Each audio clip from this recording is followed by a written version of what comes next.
नमस्कार मित्रों। इस एपिसोड के माध्यम से मैं आपको ज्ञात कराने का प्रयास करूंगा कि किस प्रकार मध्य हिमालयी राज्य उत्तराखंड में प्राचीन मुसलमान, जो कि पुराने मुसलमान हैं, 15वीं 16वीं शताब्दी में आकर के जो उत्तराखंड में आए, अनेकानेक रूप में, चाहे शरणार्थी के रूप में हो, औरंगजेब के डर के कारण हो, और चाहे एक सैनिक तोपची के रूप में आए हों, क्यों टिहरी शासक, गढ़वाल के शासक जो भी थे, श्रीनगर में राजधानी थी जब, तो उस समय भी कुछ मुसलमानों का वहाँ पर आना हुआ। रानी कर्णावती के समय में पठानों का अफगानिस्तान से कुछ सैनिक रानी कर्णावती की सेना में भी काम करते थे, बशर्ते कि दिल्ली में मुगल साम्राज्य का दांत खट्टा करने में गढ़वाल के राजाओं का बहुत बड़ा योगदान रहा है। इस पर मैं उत्तराखंड के इतिहास में अनेकानेक वीडियो से आपको पहले भी अवगत करा चुका हूँ। कहानी तब शुरू होती है कि उत्तराखंड में मुसलमानों की बसाहट, मुसलमानों को जिनको कि समकालीन चुरेड़ कहा जाता था, और वह भाषा का प्रयोग अभी भी चल रहा है। मैं इसको अपनी तरफ से नहीं बोल रहा हूँ, इतिहासकारों ने अपनी किताबों में लिखा हुआ है। उसमें शिव प्रसाद डबराल और हरिकृष्ण रतोड़ी जी भी शामिल हैं जिन्होंने लिखा। इसके अलावा और भी इतिहासकार शामिल हैं जिन्होंने कि इसका वर्णन किया हुआ है। इसमें डॉक्टर गोविंद चेतक साहब हैं, और शिव प्रसाद डबराल ने तो कुमाऊँ का इतिहास, गढ़वाल का इतिहास, उत्तराखंड का इतिहास में काफ़ी कुछ लिखा हुआ है। और उनको जो है बोलते हैं ना, उत्तराखंड के विश्वकोश के रूप में भी जाना जाता है। तो शिव प्रसाद डबराल जो है उत्तराखंड के मुसलमान चुरेड़ों के बारे में काफ़ी कुछ अपनी किताबों में, ऐतिहासिक किताबों में लिख चुके हैं। और यही नहीं, जो डॉक्टर गोविंद चेतक जी हैं, चेतक साहब हैं, उन्होंने गढ़वाल के लोक साहित्य, विशेष रूप से गढ़वाली लोकगीतों पर शोध का काम भी किया है। गढ़वाली भाषा के दार्शनिक पहलुओं पर भी उन्होंने शोध किए हैं। उनको इसके लिए बहुत याद किया जाता है उत्तराखंड के बुद्धिजीवी वर्ग में। उन्होंने वैज्ञानिक रूप से सिद्ध किया कि गढ़वाली जो है राजस्थान की सौरसेनी भाषा से आई है। गढ़वाल में गढ़वाली अलग भाषा नहीं थी, वे राजस्थानी भाषा सौरसेनी है, उसकी ही प्रारूप है। गढ़वाल की लोक कथाओं का भी संग्रह उन्होंने किया, पुस्तक का प्रकाशन किया। इसके बाद देहरादून के साप्ताहिक गढ़वाल जागर देहरादून से साप्ताहिक होता था एक बार, पुनर्प्रकाशित किए लेख, अनेकानेक लेख। तो आपको जो पुराने लोग हैं उनको इसके बारे में अधिक पता है। ये तो इतिहासकारों का वर्णन है कि उत्तराखंड के इतिहास का, मुसलमानों के बारे में, किस प्रकार देवभूमि उत्तराखंड में मुसलमान आए। जबकि कभी समय था गढ़वाल के राजाओं ने मुसलमानों का उत्तराखंड में प्रतिबंधित कर रखा था। ये ज़्यादा से ज़्यादा हरिद्वार तक आते थे, और दिल्ली दरबार में पानी हरिद्वार से जाता था किचन के लिए। ये पूरी इतिहास में इसकी व्याख्याएँ हैं, आप पढ़ सकते हैं। मिर्ज़ा सुलेमान शिकोह की बात यहाँ पर करूँगा, क्योंकि मिर्ज़ा सुलेमान शिकोह के साथ बहुत सारे जो औरंगजेब के सताए हुए मुसलमान गढ़वाल में शरण के लिए आए थे।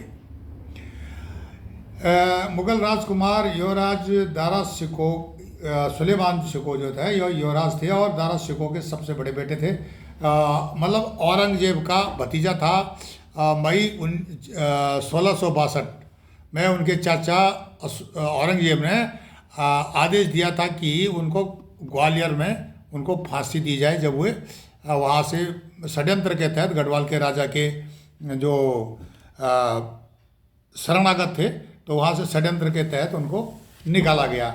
उसका अलग विषय है, उसका मैं कई एपिसोडों में वर्णन कर चुका हूँ गढ़वाल के इतिहास में। यह है कि शाहजादा मोहम्मद सुलेमान शिकोह बहादुर था उनका नाम, मोहम्मद सुलेमान शिकोह बहादुर। उनका जन्म हुआ था 15 मार्च 1635 को और उनके पिताजी का नाम, मैं जैसे बताया था कि उनके पिताजी का नाम दारा शिकोह था और उनकी माताजी का नाम शाहजादी नादिरा बानो बेगम था। इस तरह से वे उनके जो है चाचा शाह शुजा, मुराद बख्श और औरंगजेब थे। औरंगजेब महत्वाकांक्षी था। उसने अपने तीनों भाइयों का कत्ल किया। उसके बाद सुलेमान शिकोह के पीछे पड़ गया, जो उसका भतीजा था, कि वो भी उसके लिए खतरा था। तो सुलेमान शिकोह जा करके कुमाऊं के राजा की शरण में जाता है। कुमाऊं का राजा अपनी असमर्थता दिखाते हैं, भाई यहाँ पर औरंगजेब और आतंक फैलाएगा, इससे बेहतर है कि तुम गढ़वाल के राजा के पास चले जाओ, वहाँ तेरे को शरण मिल जाएगी। तो गढ़वाल के राजा के पास जो है दारा शिकोह चले जाता है। 1642 में दारा शिकोह को जब ये स्थिति पैदा हुई थी कि वो राजा बनने वाला है मुगल कालीन का, और वो बिल्कुल सहिष्णु तथा एक स्पष्ट सहनशील उदारवादी मुगल शासक था, उसका बहुत सम्मान था।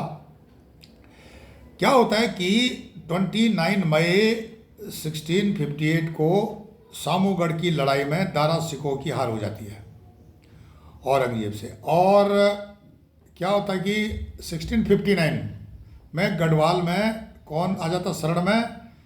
सुलेमान शिकोह। क्यों आ जाता है? क्योंकि मैंने आपको बता दिया है, सुलेमान शिकोह को इससे खतरा था, इसलिए औरंगजेब से, इसलिए वो वहाँ की शरण में आ जाता है। लेकिन बाद में सुलेमान शिकोह को षड्यंत्र के तहत उसको दिल्ली में ले जाते हैं और उसके बाद फांसी हो जाती है। ये सारा जिक्र है इतिहास में। अब नकटी रानी का जो इतिहास है, उन्होंने कभी मुगलों की स्वाधीनता पराधीनता स्वीकार की नहीं। उन्होंने मुगल सैनिकों के नाक काटे, जिसके कारण उनका नाम नकटी रानी पड़ा। यह भी मैंने पिछली वीडियोज़ में गढ़वाल के इतिहास में जिक्र किया हुआ है, आप जा सकते हो, देख सकते हो। औरंगजेब ने राजा नकटी रानी को सुलेमान शिकोह को अपनी सत्ता में लाने के लिए मजबूर करने के लिए सैनिकों का श्रीनगर की तरफ भेजा था, मजबूर करने का, लेकिन हार गए। उनकी नाक काटी गई मुगलों की, मुगल सैनिकों की। और फिर उसके बावजूद भी औरंगजेब ने धूर्त मुल्ला पॉलिसी के तहत फिर गढ़वाल पर जो है आक्रमण करने की कोशिश की थी, चालाकी का सहारा लिया था। वहाँ पे भी औरंगजेब फेल हो गया। ये तो इतिहास रहा। पर लेकिन जब सुलेमान शिकोह गढ़वाल के राजा पृथ्वीपति शाह की शरण में गया, तो वो उसके साथ उसके कुछ सैनिक थे। जब उसको वो जो वहाँ पर दिल्ली और मुगल दरबार में, औरंगजेब के दरबार में चला गया, उसको फांसी होगी, तो उसके पीछे जो उसके काम करने वाले कुछ लोग वहाँ रह गए। एक तो ये भी है। दूसरा जो है, कर्णावती का जो सेनापति एक था, वो पठान था, मुगल था। उसके साथ कुछ सैनिक थे, तोपची थे, वे भी गढ़वाल में रह गए कई कारणों के बस। वहाँ पर एक दलित, महादलित जाति होती थी चुरेड़, जो कि चूड़ी का काम करते थे, और उनसे जो है इनकी रिश्तेदारी हो गई, क्योंकि इन महादलितों से उत्तराखंड के दलित भी शादी ब्याह नहीं करते थे। बशर्ते अब स्थिति भिन्न है। आज उनकी, जब वो आए थे वहाँ पर जो है इस्टेब्लिशमेंट हुआ उत्तराखंड में मुसलमानों का, उस समय जब अनेक मुसलमानों की, चाहे पठान हो चाहे मुग़ल हो, जब वे मिले वहाँ पर बहुत कम थे, तो क्या आगे स्थिति बनती है। उनके गांव बसते हैं वहाँ पे, राजा ने उनको गांव दे दिया और उनकी संस्कृति, उन्होंने शहर से उत्तराखंड की संस्कृति को स्वीकार कर दिया, उत्तराखंड का सम्मान किया। देवी देवताओं की पूजा भी उन्होंने शुरू कर दी थी। बशर्ते वो नमाज भी पढ़ते थे, इस्लाम को भी मानते थे, तो देवी देवताओं की भी पूजा करते थे और स्थानीय भाषा बोलते थे, स्थानीय वेशभूषा पहनते थे। आज भी उत्तराखंड के गाँव में, चाहे वो गढ़वाल हो, कुमाऊं हो या जौनसार हो अथवा पूर्वी हिमाचल हो, स्थानीय वेशभूषा में आप ये जो गढ़वाली, कुमाऊनी, जौनसारी मुसलमान हैं, स्थानीय वेशभूषा में देखे जा सकते हैं। यहाँ की तिब्बत भी गए हो, श्रीनगर से, गढ़वाल से तिब्बत गए, जबकि तिब्बत चीन के अधीन नहीं था, और वहाँ पर भी उनके गांव बसे। तो उनको नेपाल से लेकर के तिब्बत से और गढ़वाल, कुमाऊं में इनको चुरेड़ से पुकारा जाता था। इनका नाम इतिहासकार यह लिख चुके हैं, मैं ये अपनी तरफ से नहीं बोल रहा हूँ, इतिहास में लिखा हुआ है। अब क्या होता है कि सुलेमान शिकोह का गढ़वाल के राजा की शरण में आना, फिर षड्यंत्र के तहत उनको औरंगजेब के हवाले हो जाना, ये सारी कहानी बनती है। लेकिन वहाँ पर जो विषय है बसाहट का, कैसे हुई बसाहट, वहाँ पर कैसे हुई। अब मैंने एक लेख लिखा भी था, ये 16 मई 2022 का, फेसबुक, ई गैसन इत्यादि के माध्यम से वर्ल्ड प्रेस में लिखा था। वह शोधों के आधार पर था, जो हमारे उत्तराखंड के इतिहास जिनका मैंने नाम लिया उनके शोधों के आधार पर था। बहुत और भी बहुत इतिहासकार हैं जिन्होंने कि काफ़ी कुछ लिखा हुआ है। सूरवीर सिंह पंवार है, उन्होंने काफ़ी कुछ लिखा है। ये काफ़ी जो प्राचीन इतिहास के जानकार थे उन्होंने काफ़ी लिखा है। जो सुदर्शन भारती जी थे उन्होंने लिखा। ये इतिहासकार, बुद्धिजीवी वर्ग उत्तराखंड का, उनकी बात कर रहा हूँ। मतलब जो है प्राचीन जो मुसलमान जिनके गांव आज बसे हुए हैं, जिनको चुरेड़ बोलते हैं, और उनकी संस्कृति बाकी मुसलमानों से अलग है। पर लेकिन उनकी जो नई पीढ़ी आ रही है उनका कट्टरपंथीकरण बहुत तेज़ी से हुआ है। थोड़ा बहुत अंग्रेज़ों के आने के बाद होना शुरू हो गया था, उसके बाद भारत आज़ाद हुआ तो होना शुरू हुआ, पर लेकिन उत्तराखंड बनने के बाद उनका रेडिकलाइजेशन बहुत तेज़ी से हुआ। रोहिंग्या बांग्लादेशी धर्म प्रचारक जब उत्तराखंड में आने शुरू हुए, आज भी उनकी उपस्थिति आप देख सकते हैं वहाँ पे, धर्म प्रचारकों की, बशर्ते उन्होंने भारत के आधार कार्ड, भारत की नागरिकता वगैरह सब बना दिए हों, बात अलग है, शोध का विषय है, इन्वेस्टिगेशन का विषय है। क्या होता है कि जो मैं अभी बताने जा रहा हूँ उत्तराखंड के इतिहासकारों के शोधों पर यह आधारित है। इसमें अपनी तरफ से मैं कुछ भी नहीं जोड़ रहा हूँ। उत्तराखंड की चुरेड़ जाति, जो वर्तमान में पहाड़ी मुसलमानों के नाम से जानी जाती है, की उत्पत्ति हिंदुओं से हुई मानी गई है। ये उत्तराखंड के इतिहासकार बोलते हैं, क्योंकि इस्लाम के अस्तित्व में आने से पहले इस जाति के लोगों को दफनाया जाता था, और संभवतः यह जाति शैव मतावलंबियों से संबंधित रही हो। वर्तमान में भी इस जाति के कई गांव जो अब मुसलमान हैं, आज भी जागर लगाते हैं। इनके गांव में देवता पूजे जाते हैं, नाग पूजे जाते हैं, सिद्धवा पूजा जाता है, भैरव पूजा जाता है, हनुमान जी पूजे जाते हैं, नाचते भी हैं, देवता भी आता है। जैसे पौण धर्म वाले हैं उस तरह का इनके पास जो है विधान है आस्था का। तो इनकी अपनी संस्कृति हुई अलग। अब जिस प्रकार से इस्लाम के अस्तित्व में आने से पहले इस जाति के लोगों को दफनाया जाता था, संभवतः यह जाति शैव रही हो, मैंने आपको बताया। और अब इनको जैसे समय बदली हो तो इनको चुरेड़ कहते हैं। जैसे मैंने बताया, जागर लगाते हैं, नमाज भी पढ़ते हैं, लेकिन इनका जो इनकी संस्कृति थोड़ा हटकर है। इनकी इस संस्कृति को ख़त्म करने के लिए काफ़ी कुछ जोर लगाया गया, पर लेकिन वो संस्कृति आज भी अस्तित्व में है। क्या होता कि मैदानी मुसलमानों से जो कट्टरपंथी है उनसे नज़रें बचाकर स्वाभिमानी ये सनातनी हमारे चुरेड़ भाई उत्तराखंड के अपनी परंपरा का सम्मान आज भी करते देखे जा सकते हैं गांव में जाकर के। नेपाल में भी इनके लिए चुरेड़ शब्द का प्रयोग किया जाता है, और कुछ तिब्बत का इलाका जो कि उत्तराखंड से लगा हुआ है वहाँ पर भी, अब तो चीन में हो, वहाँ पर भी इसका शब्द का प्रयोग होता है। इतिहासकारों के शोधों से सिद्ध होता है कि सनातन धर्म में इन हिंदुओं को भेदभाव, हिंदुओं से काफ़ी भेदभाव हुआ होगा, जिस कारण यह लोग इस्लाम में चले गए थे, या इनकी शादियां नहीं होती थी। जो दूसरे लोग थे, दूसरे दलित थे, उनसे शादियां इनकी नहीं होती थी, इनको बहुत छोटा माना जाता था, यह बताते हैं इतिहासकार। चूड़ी बनाने की कला को उत्तराखंड के राजा हमेशा संरक्षण देते रहे। यह एक तकनीक थी, मतलब जो महिलाएं चूड़ियाँ पहनती हैं उसको बनाने की यह तकनीक थी। और उत्तराखंड में यह जब गढ़ों में जो एक्सहिबिशन हुआ ना, जो उत्तराखंड के जो गढ़ हैं, किले हैं, वहाँ जब खुदाई हुई तो हज़ारों साल पुराने जो चूड़ी के अवशेष मिले। तो इसका मतलब एक चूड़ी पहनाने वाली जो जाति या कारीगर बोल सकते हैं, शिल्पी वहाँ पर थे, और इनको चुरेड़ शब्द से इनको संबोधित किया जाता है। क्या होता है कि टिहरी रियासत में भी समकालीन चूड़ी बनाने की तकनीक रही। इतिहासकार लिखते हैं 1910 के आसपास गढ़वाल में मुसलमानों की संख्या सिर्फ 5 से 6,000 के बीच रही पूरे गढ़वाल में। इससे पूर्व 1827 ईस्वी तक गढ़वाल क्षेत्र और देहरादून में कोई मस्जिद नहीं थी। इतिहास में लिखा है।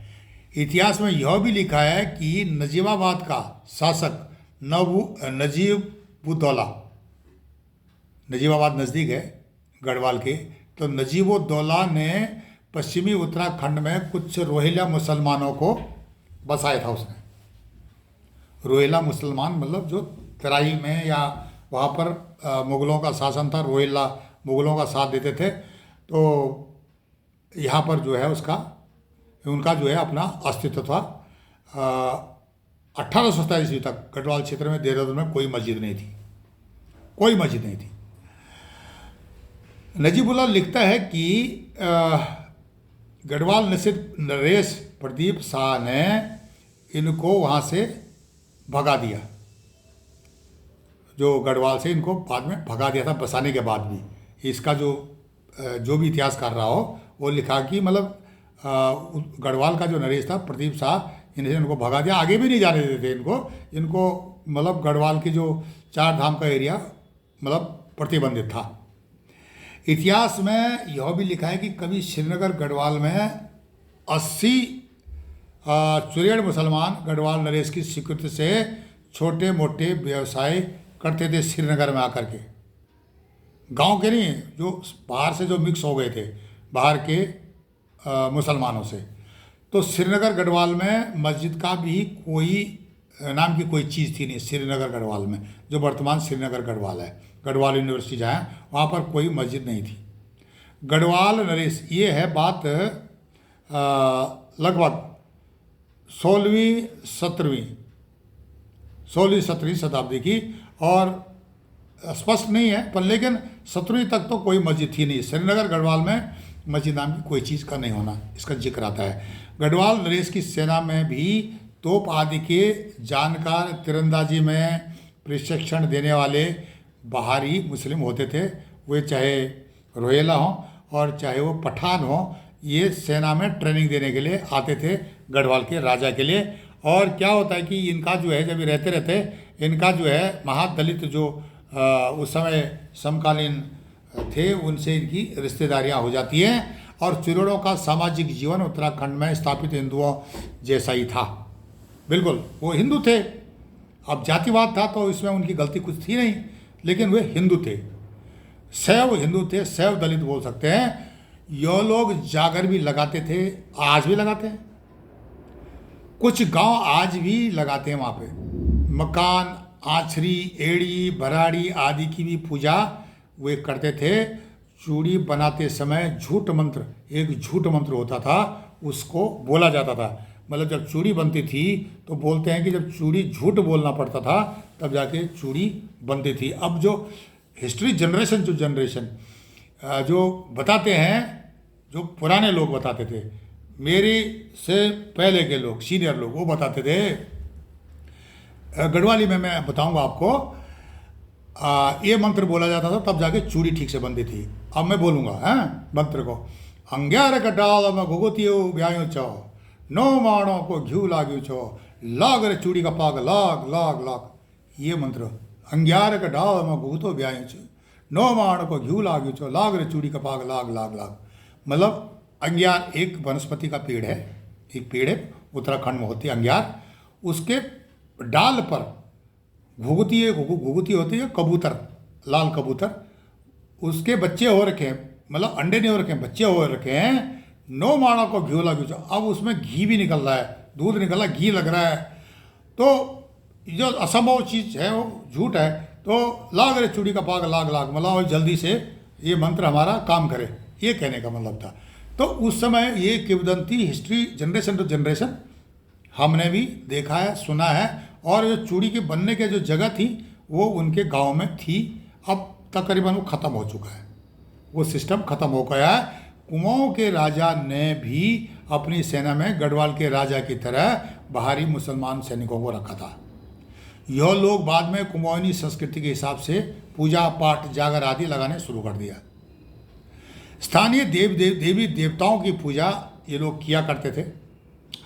आज कल की तरह मैदानी मुसलमान जनसंख्या से वे दूर रहा करते थे, मतलब उनसे डिस्टेंस बना के रखते थे। वो बाहरी मुसलमानों को पहाड़ी मुसलमान छोटी जाति का मानते थे और उनको अपनी रसोई पर भी नहीं आने देते थे।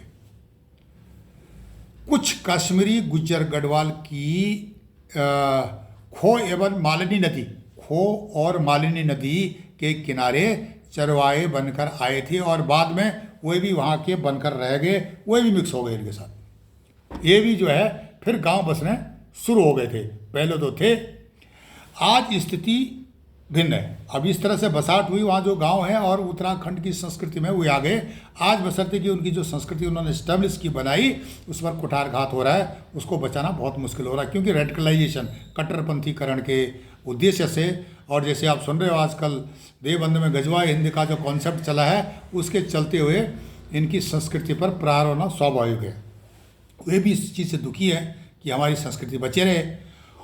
आज वे डेवलप हैं, विकसित हैं, वह बात अलग है। उत्तराखंड की कुल आबादी लगभग 1 करोड़ 10 लाख है, जिसमें 1 करोड़ 10 नहीं तो 20 होगी, 20 या 30, पलायन भी बढ़ रहा है। 1 करोड़ 20 लाख लेके चलो, इसमें लगभग 15 लाख मुसलमान हैं।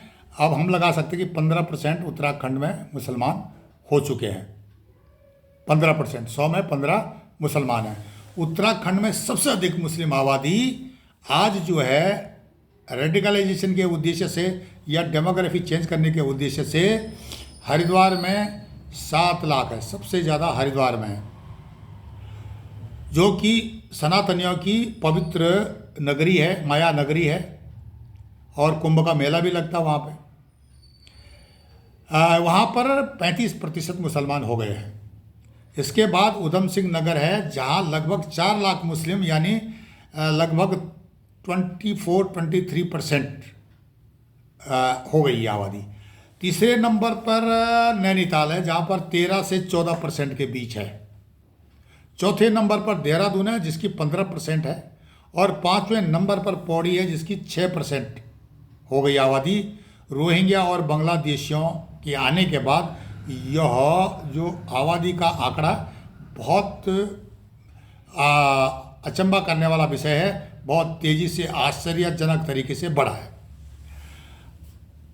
षड्यंत्र, कोई बोलते हैं कि षड्यंत्र डेमोग्राफी बदलने का ये षड्यंत्र है, और इसमें अब स्वीकार्य करना पड़ेगा, क्योंकि जिस प्रकार यहाँ पर भूमि को अधिग्रहण किया जा रहा है, लैंड इंक्रोचमेंट बोलते हैं जिसको, भूमि को, सरकारी भूमि पर जो है हत्याना हो रहा है, उसको लैंड जिहाद भी बता रहे हैं, और लड़कियों को गायब करना, महिलाओं को की कमी होना, ये सारा जो दिखाई दे रहा है, इसका ये हो सकता है कि इसका कॉन्सेप्ट और है भी, क्योंकि अब स्पष्ट हो गया है देवबंद का जो फतवा। यह खुफिया रिपोर्ट भी सरकार की आंखें खोलने को मजबूर करती है। ये खुफिया रिपोर्ट थी, जो 2022 की खुफिया रिपोर्ट थी, उसके आधार पर इसको एनालाइज किया था, उसकी स्टडी की थी। राज्य में मजारे मस्जिदों का निर्माण पर प्रतिबंध फिर भी यह लगा लो, फिर भी यह काम चल रहा है, आँख मिचौनी चल रही है। यूसीसी आने के बाद काफ़ी कुछ कानूनों में बदली हो सकता है, तो डेमोग्राफी चेंज करने का जो षड्यंत्र है, हो सकता है इसमें कोई अंकुश लगे।